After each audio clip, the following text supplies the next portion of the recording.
6:03, third and final hour of your Monday edition of Justice and Drew is underway. Welcome back to the program.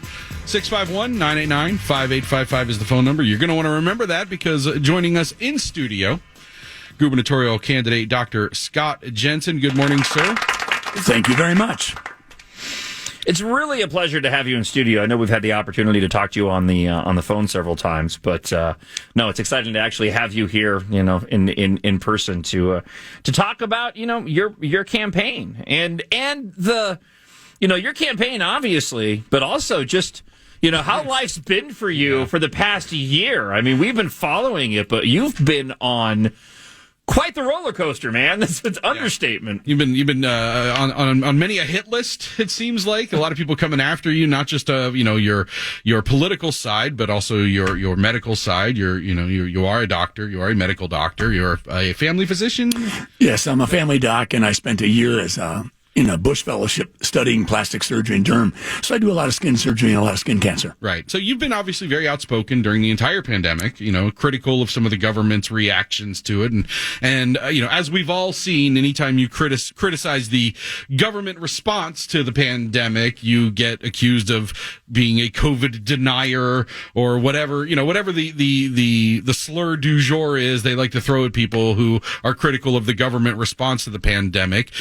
So we'll start out there. Do you deny the existence of COVID? I remember when I announced we launched on March 16th, and I think within 2 hours of our launch, I'd been called an anti-vaxxer, a COVID denier, a failed senator, a quack, and something else. And I thought, well, if that's all they've got, they better come at something harder. I spend over $100,000 a year in my clinic for vaccines to give to my patients. I've had COVID-19. Clearly, you're very anti-vax. Clearly. Yeah. I've vaccinated all my children, and my grandchildren have been vaccinated as well. And as far as being a COVID denier, I've had COVID, and I've got all the antibodies. I've been donating my plasma. So I think it's lunacy to deny the existence of COVID. I think there's lots of questions we can talk about. I would say that a year ago, I would have thought, and I did think that the COVID-19 virus actually did come from a natural reassortment of viral RNA. But I have to say that today I'm far more skeptical, and I'm wondering if this didn't come from the lab. So I'm constantly learning, and I think people need to understand that this is moving target in terms of what's true and what's not. Robert Redfield from the CDC coming out and saying he's no longer sure where the virus came from. That makes me step back and rethink as well. Talking with Scott Jensen in studio. We're going to get to your phone calls here coming up in just a moment, 651-989-5855.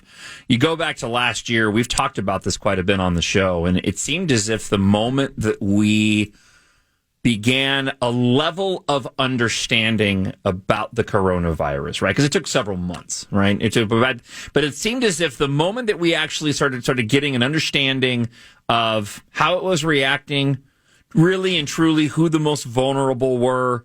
Most of the country, if not the planet, was aware of what they needed to do to protect themselves. We knew there would be a vaccine developed. It seems like the moment that happened, which should have kicked open the door to personal responsibility and allowing us to deal and live with this virus before we get the vaccine, it immediately became politicized. And that's when, at least from my perception, is when the ridiculous, irrational criticism started coming against individuals like yourself, who were continuing to talk about what was and still is the factual truth about this virus, and yet it was pushing back against a political agenda that was emerging, that ended up, again, causing a lot of unnecessary controversy around you particularly. You're exactly right. February 29th, 2020, I think, was the first death in the United States from COVID. At that point in time, I think what we saw over the next 3 or 4 weeks was a convergence. We saw everybody wanting to do what they could do to do their part. As soon as that goalpost got moved, where we had flattened the curve, we had not overwhelmed our healthcare facilities, I think you started to see a divergence, because all of a sudden anything against the consensus narrative was taboo. It was right in that context where I got this email that I'm supposed to adjust the way I do death certificates. And I said, hold it. I raised my hand and I said, this can't be right. You're going to corrupt the data. You're going to make it less useful in the future. I fully expected to have someone reach out to me and say, hey, thanks for the heads up. We'll fix this. That's not what happened. All of a sudden, it was like I had put a target on my back. And the next thing I knew, my license was being investigated and my life was literally on a roller coaster. It's insane. I mean, just how quickly and swiftly, they go to attack. They went not engage, not ask questions, not try to persuade you if they believe that you were wrong. There no effort made whatsoever to engage with you in that respect. It went immediately from, you're questioning our response to this. Attack. We're going to take away your license. You're exactly right. Because That's very North Korean. I remember thinking they haven't called, and so finally I reached out to the Department of Health, and I was a sitting senator at the time, and say, can we talk about this? Crickets. And then it was like a month later that my license was investigated. Then people said, "Is this political?" And I said, "Well, it feels political, but who can confirm that?" Right. We are over a year out, obviously, from the election. I mean, we got a long path ahead of us between now and when people are going to start voting, not even for governor, but even, for who the candidate for the Republican nominee will be for governor. Do you expect that COVID and the issues surrounding the government response to COVID, do you expect that to be a prime topic of the election, a prime topic in the voters' minds as they go to elect a governor next year? I do. I think, honestly, that we're going to see the collective wisdom of Minnesotans. They are already starting to distill what matters. Some of the little points will drift away, but the big policy stuff that goes on, people are going to focus on that. They're going to say, government was willing to do this. Government was willing to do this. Government looked for a one-size-fits-all. They weren't willing to trust individual Minnesotans to make good decisions about how to keep their businesses safe. Government decided what was essential, non-essential, what was safe, wasn't safe. They couldn't go to church, but they could go to the candy store. They couldn't buy a hammer in the local hardware store, but they could buy it in the Menards tool aisle. I think it's going to be a big issue, but I think it's going to be a whole lot more than just COVID. It's going to be talking about public safety. We're going to be talking about school choice. We're going to be talking about secure elections. But I really think there's a collective wisdom that we're going to see from the populace that's going to help shape this election, and I'm grateful for that. Before we go to the phone calls, I have a question for you, talking with Dr. Scott Jensen. And again, 651-989-5855. That's the phone number. If you had been governor when this had started, would you have used the emergency powers in the same way that, or actually, let's just start there. Would you have used the emergency powers at all? And then we can kind of go from there. Yes, I would have used the emergency powers for that first 2 weeks to get Minnesota all on board. I think Minnesotans wanted leadership, and I think that emergency powers is put there for that. But after that, I think that literally within 30 to 60 days, we knew that the world had changed, and we knew that we were going to have a vaccine, like you mentioned, coming down the road. We saw who the vulnerable really were. We were already starting to see scientists, virologists, infectious disease docs come forward and say, you know what? The ventilators aren't doing what we thought. All it did was double the fatality rate in New York. We got to pull back. You can't simply jack up the pressure by which you push air into the lungs. You're going to have to increase the oxygen level and let it be low flow. We were learning so much so fast. But at that point in time, instead of government being so heavy-handed, it should have been more, we're going to turn this over to the medical people. We're going to turn this over to patients and doctors. We're going to focus our efforts on the vulnerable, which was clearly those over the age of 70 with multiple underlying conditions and lots of medications. That's where we should have changed gears. But I think instead we saw this agenda where emergency powers were used to expand government in a way that had never been done before. So that would have been a complete shift of where I would have gone. And I would have trusted Minnesotans to make good decisions. I'm going to shift gears. I want to ask you about all the turmoil that's been happening within the Minnesota GOP over the last several weeks. I know this not directly involved, but you are running for governor as a Republican. With the state party being in the shape that it's in right now, talk a little bit about the role that the party would normally play in a campaign for governor and what your expectations are. Do you need the party to get in better shape and to sort of get its act together and to provide that sort of infrastructure and support for a statewide run, or can you successfully run statewide as a Republican even if the party is in a bit of shambles as it is right now? We absolutely will be successful in running our campaign, regardless of where MNGOP is. clearly the advantage for us would be if they're a strong organization.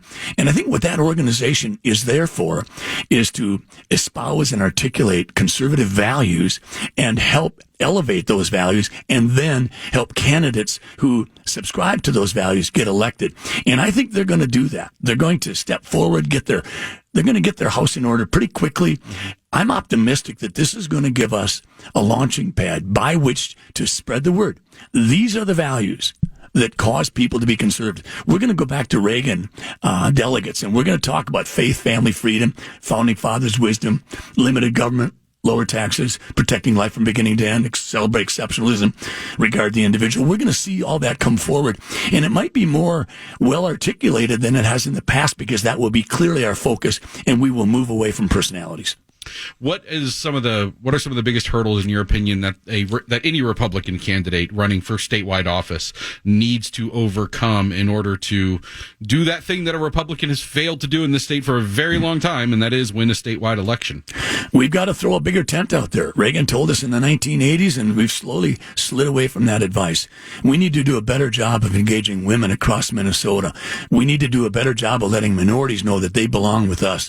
They have the same dreams, the same desires, the same preference for limited government that's not trying to keep them under their thumb. I think we need to really invite the millennials and the Gen Zs to come with us, because if they come with us, they can be a big part of the solution, and we need them. We have a lot of questions on Twitter. We will get into those, but first, some people have been holding for a bit, and let's go and talk with Lisa in New Germany. Good morning, Lisa. Welcome to Justice and Drew here on Twin Cities News Talk, and you're also on with gubernatorial candidate Dr. Scott Jensen. Great. Thanks for having me on. I really appreciate it. I just have a couple questions for Dr. Jensen.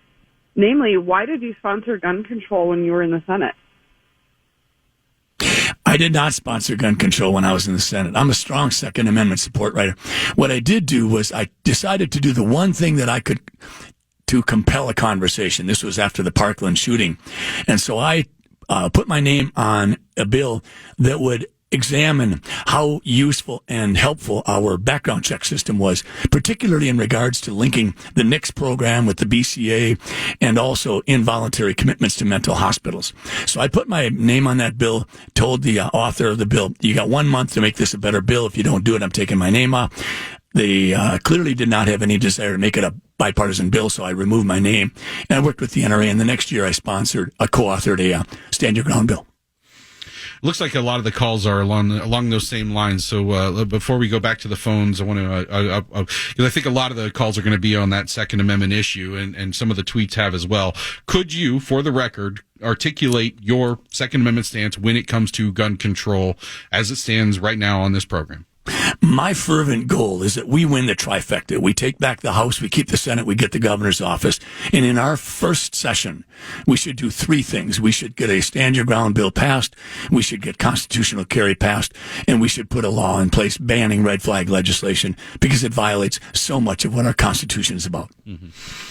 Got an email here. A tweet from Carl and Miles, and they asked, Dr. Jensen, Minnesota has a truly crumbling infrastructure well beyond roads and bridges. Yet we are spending billions on mass transit. Kind of an open question. How would you fix this? I said in 2016 that light rail was a problem, and I told people why. It's not just a problem from a political perspective. It's a reality problem. You can see good mass transit systems working on subways and things like that if you look at New York City, Manhattan, where you have 75,000 people per square mile. But when you're looking at the 7-county Twin City area, you're talking about 456 people per square mile. And when you look at that, you're going to have a hard time with light rail. You do rapid bus, you've got a much better chance. It also costs less than $5 million per linear mile for a rapid bus. But if you want to build a light rail mile, you've got to spend $150 million. So $150 million versus $5 million. Light rail is not versatile. Rapid bus would be. We clearly made a mistake by investing so much of our dollars into light rail. We should be doing roads, bridges, rapid bus. 651-989-5855. That's the phone number if you've got a question for Dr. Scott Jensen, a gubernatorial candidate here with us. Want to talk to you about the Medical Freedom Rally that happened over the weekend. 2,000-ish something people, lots of people showing up at the state capitol. And the gist of the entire rally seemed to be not so much, anti-COVID or anti-vax, but anti-mandates, forcing people to engage in certain behaviors that they may or may not want to. You spoke at the rally. Some of your comments got a little traction. I saw some people tweeting about it. One of the comments specifically was something to the effect of, I'm paraphrasing, I apologize, something to the effect of, you don't believe that the government has been honest with us when it comes to vaccines. Is that a fair summation of what you said, or am I getting that wrong? No, that's absolutely clear. Okay, can you expand on that a little bit? What exactly do you mean, and what do you think the government has been dishonest about when it comes to vaccines? In 1986, under Reagan, there was a bill passed that basically provided indemnity regarding liability for pharmaceutical companies making vaccines. A few years later, in the 1990s, we began the VAERS program, the Vaccine Adverse Event Reporting System. That database, which is run by the CDC, has informed many of our decisions as we've looked at vaccines as they come out. If you look at the Lyme vaccine that was withdrawn from the market, I used to give lectures on Lyme disease. If you look at the rotavirus vaccine that was withdrawn from the market after a dozen kids were killed from intestinal blockage, it has been the VAERS program that has informed how is this vaccine doing. In 1976, after 53 deaths and a few hundred cases of Guillain-Barré, the swine flu vaccine program was suspended and never restarted. All of a sudden, in 2020, the VAERS data has been dismissed as being unreliable, when the fact of the matter is nothing has changed. It's still being run by the CDC. Having said that, the CDC identifies a temporal or a time-related relationship with COVID deaths of somewhere around 12,000 involving the COVID-19 vaccines. 12,000 deaths associated with vaccines from a time perspective. Now, clearly, if it's 6 months after the vaccine, that's not a very strong case. But if you've got a 13-year-old in Saginaw, Michigan, who is perfectly healthy, and in 12 hours after he got the vaccine, he was ill, and 24 hours, he was deathly ill, and 48 hours later, they were calling the funeral home, you've got a strong association that that vaccine caused that death. Did that happen? Yes, it did. Okay. And we know that myocarditis and pericarditis has been popping up more and more, especially in the young people. So I think where people are really frustrated, and I am as well, is that the VAERS program has all of a sudden been dismissible data. And it has been almost the gold standard by which we've made decisions over the last 20 years. This is a cardinal problem with our whole policy formation with COVID pandemic, is we have taken good data that we've been relying on for 20 years, threw it out the window and said, none of it counts because it doesn't fit the consensus narrative. And we said, so here, see what we have to do? We have to mask, even though that if you look at the data from 2002 to 2010, it said masks don't work for small respiratory viruses. And here we're now saying masks are the holy grail. We have Osterholm and Fauci saying no masks are necessary. February, March, April. All of a sudden they become zealots and say masks are the do-all, end-all to stop this thing.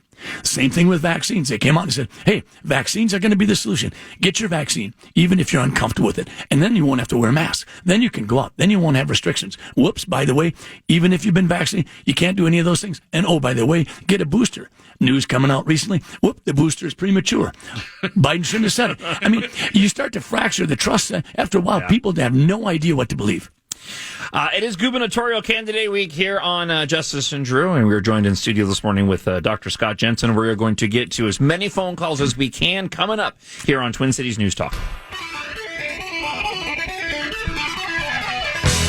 Twin Cities News Talk, AM 1130, 103.5 FM on the iHeartRadio app. Catch up on the show with the podcasts after the show is over. Also through your smart speakers at home. It is GOP gubernatorial candidate week here on Justice and Drew. And Dr. Scott Jensen joins us in studio this morning, answering your questions via the phone and online as well. Got Got a question here before we get back to the phones from Twitter. Christy asks, please ask Dr. Scott Jensen, if elected, what can be done at a state level to prevent the racist teachings like the 1619 Project and critical race theory? We know that while it hasn't been implemented fully into the curriculum, aspects of it have entered into the curriculum. My own boys, have brought home assignments that are proof of that.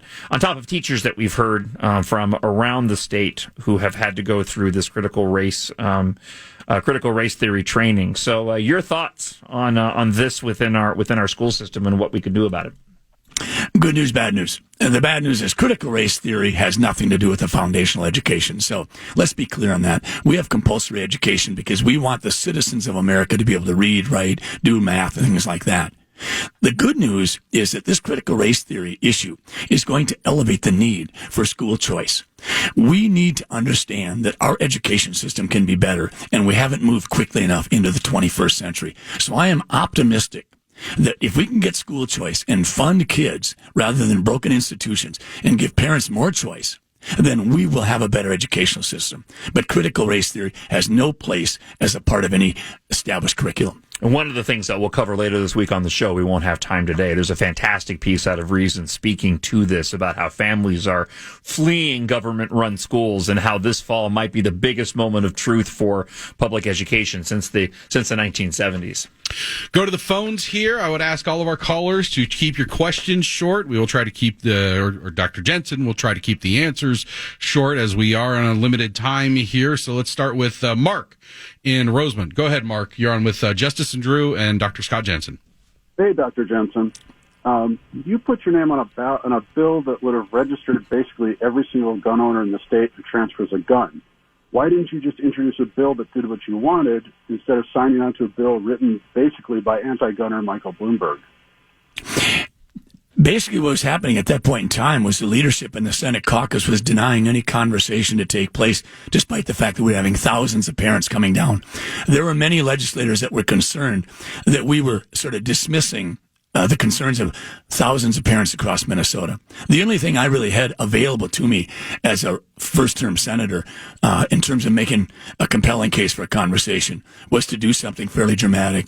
I won't for a moment defend the fact that there was a brilliant move on my part, but the fact of the matter is I wanted a conversation, and when I did that, I did it for a limited time. I told them, make this a bipartisan bill that our conservative gun supporters would go along with as well. They didn't. I took my name off the bill just like I said I would. But I can sure understand your question. Thanks for asking. Let's go to Michael in Eagan. Go ahead, Michael. I'm trying to understand why Dr. Jensen would sign on to a lawsuit that would block parents like me from being able to make decisions about whether my children should be vaccinated or not. You signed on to a lawsuit and were supportive of a TRO that would block parents like me from being able to make decisions as whether my child should be vaccinated. You're not my family's doctor. Why would you do that? A temporary restraining order is exactly that. It's a temporary restraining order. At the time, we were seeing a big uptick in myocarditis, pericarditis, post-vaccine in the population between 16 and 25. At the time, I submitted a one-page affidavit to put a hold on 12 to 15-year-olds. 16-year-old people, men and women, are typically over 125 to 150 pounds. 12 to 15-year-olds are not. Frequently, the 11-year-old and the 13-year-old weight difference is 5 to 10 pounds. Over the last few days, the American Academy of Pediatrics has also come out and said, do not go off-label with these vaccines and administer them to young children under the age of 12. If the American Academy of Pediatrics is saying, don't give it to an 11-year-old, I think it's reasonable to say, let's pause on a 13-year-old. That's what I was saying. I wasn't trying to take away your rights as a parent or your right to talk with your physician about it. But the fact of the matter is, every time a group has gotten approved, it has only been a few weeks later that we're starting to get some sort of de facto mandate. That made me really uncomfortable. But I appreciate your point. Thanks for asking. Let's go and talk with Sam in Andover. Good morning, Sam. You're on with Dr. Scott Jensen here on Twin Cities News Talk, Justice and Drew. What's your question? Good morning, gentlemen. Long-time listener, first-time caller. I was just wondering what Mr. Jensen would do to the Met Council as the governor, if he'd disband it, or what kind of control he'd take over that behemoth. You probably saw what happened to that hotel in Miami. They had to implode it in order to make it right. It was poorly constructed, and that's exactly what we got to do with our Met Council. Our Met Council has the ability to tax, and they also have the ability to regulate. We basically have an all-powerful Met Council with a budget larger than some state budgets. We need to return to more of a planning commission. We need to sort of focus on trying to put together some sort of an entity that will work with its constituent components. I don't think it's happening. The Met Council has been far too political. We need to change it. Yeah, the Met Council, they're doing, this was an agency that was set up to just sort of coordinate infrastructure between different levels of government, different cities and things like that, and make sure that their sewer lines and things like that were connected, and now they're social engineering. It's all about mission creep. We've seen it happen over and over again. They have become political, they have their own little fiefdom, and they're not going to give it up. So sometimes when that happens, you got to implode the damn thing. Yes, get rid of it altogether. Rebecca, calling from Highland. Go ahead, Rebecca. Hi, Dr. Jensen. My question is, I am a registered nursing assistant on the state of Minnesota, and I have already had COVID, and from my understanding, they're making all assisted living facilities make people get the vaccine when I've already had it. How do I, and as needed so much by the public, continue to keep my license current without making them jab me in the arm? You are being put in an impossible situation. You're being told that in order to do one critical thing in your life, take care of your family, pay the bills, advance your professional career, that is now in conflict with your core convictions. You can't have both. This is heartbreaking at one level. On another level, it's just immoral and wrong. We are seeing more and more science emerge even over the last 10 days that clearly indicates that the kind of immunity you get from having had the natural wild virus is far superior. I have had COVID. I have antibodies not just to the spike protein. I have antibodies to the nucleocapsid. My body got a chance to look at the entire virus, not just a couple of things sticking off of the virus. I feel so bad for you. I wish that I were governor so that I could step in and protect your rights, but I don't have that ability right now. And so I would definitely prolong it as long as possible. I would apply for a religious exemption, and I would declare without question that my body is my temple. If you want to get vaccinated, get vaccinated. If the vaccine that you're taking doesn't protect you, why in the world would you insist that I take the same ineffective vaccine? There is a conflict within this narrative that makes no sense. I want to ask you about the crime problem happening in the Twin Cities, specifically Minneapolis. We've all seen, we've covered the uptick in crime that's been going on now for the last several years. It's a terrible trajectory that it's on. Meanwhile, you've got another trajectory that's also terrible, which is police officers leaving the force, not being replaced. The Minneapolis Police Department does not have the numbers that it needs, and there's no indication that the city council is going to do anything, or the mayor is going to do anything to get those numbers up to where they need to be. As governor, are there steps that you can and should take to combat the rising crime in the Twin Cities? And are there steps you can and should take to deal with the problem of the police force being diminished by retirements and injuries and illnesses, and those police members not being replaced? Well, first off, we got to remember the ABCs of public safety. First off, we have to acknowledge and appreciate the work the police do. Every shift they cover, their lives are on the line. It's unpredictable. They never know what they're going to encounter. The B stands for we got to let them build out, and what they build out as a department needs to intersect with the needs of the community. And I think the C stands for catch and release doesn't work very well for felons. It may work for walleyes, but when you've got people out there willing to shoot and harm people, this is problematic. As a governor, you've got a bully pulpit that can do so much. You don't have all the rigid control you might think you have. But I think Governor Walz could be doing more. He could be doing more to get... why is Ilhan Omar coming out with some of the literally ridiculous statements that she makes? As long as you've got that kind of powerful narrative coming from her, I think you need to have Senator Klobuchar and Governor Walz doing more to tell these people and hold them accountable.